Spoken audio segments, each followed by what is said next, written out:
ರಾಧಾ ಈಡೇಗೌಡರ ಬಗ್ಗೆ ಹೇಳುವಂಥ ಮಾತು ಇವತ್ತು ಚರ್ಚೆ ಗ್ರಾಸವಾಗಿದೆ. ಅದಕ್ಕೆ ಆರ್ ವಿ ದೇಶಪಾಂಡೆ ಅವರು ನಮ್ಮ ಗುರುಗಳು. ವಯಸ್ಸಾಗಿದೆ. ಈ ಜಿಲ್ಲೆ 40 ವರ್ಷ ಕೆಲಸ ಮಾಡಿದ್ದಾರೆ ಆಯಿತಾ. ಅವರು ಯಾಕೆ ಹಾಗೆ ಹೇಳಿದ್ರು ಗೊತ್ತಿಲ್ಲ ನನಗೆ. ಆದರೆ ಅವರು ಆ ಥರ ಮಾತಾಡುವವರು ಅಥವಾ ಆ ಥರ ಸ್ವಭಾವದವರು ಅಲ್ಲ.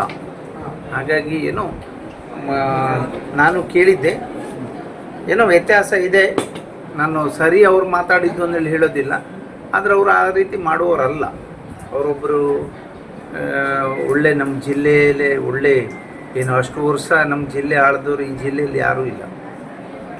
ಈ ರಾಜ್ಯದಲ್ಲಿ ಅಷ್ಟು ವರ್ಷ ಸರ್ವಿಸ್ ಆದ MLA ಇಲ್ಲ. 9 ಬಾರಿ MLA, ಅತಿ 224ರಲ್ಲಿ ಹಿರಿಯ MLA ಅವರು.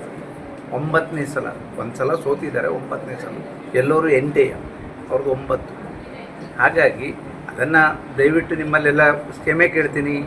ನಾನು ಅವ್ರ ಪರವಾಗಿ ಹಾಸ್ಪಿಟ್ಲು ಆಗ್ತದೆ, ಮಲ್ಟಿ ಫೆಸಿಲಿಟಿ ಹಾಸ್ಪಿಟ್ಲು ಆಗ್ತದೆ, ಅದಕ್ಕೆ ಏನು ಪೂರಕವಾಗಿ ಮೆಡಿಕಲ್ ಕಾಲೇಜು ಆಗ್ತದೆ. ಈಗಂತೂ ನಮ್ಮ ಸರ್ಕಾರ ಏನು ಘೋಷಣೆ ಮಾಡಿದೆ, ಪ್ರತಿಯೊಂದು ಜಿಲ್ಲೆಯಲ್ಲೂ ಮಲ್ಟಿ ಫೆಸಿಲಿಟಿ ಹಾಸ್ಪಿಟ್ಲ್ ಇರ್ತದೆ ಅನ್ನೇಳಿ. ಅದಕ್ಕಾಗಿ ವ್ಯತ್ಯಾಸದಲ್ಲಿ ನಾನು ಎಲ್ಲ ನಮ್ಮ ಹಿರಿಯವರು ದೇಶಪಾಂಡೆ ಸಾಹೇಬರ ಪರವಾಗಿ ನಾನು ಕ್ಷಮೆ ಕೇಳ್ತೀನಿ. ಇಲ್ಲಿಗೆ ಬಿಡಿ.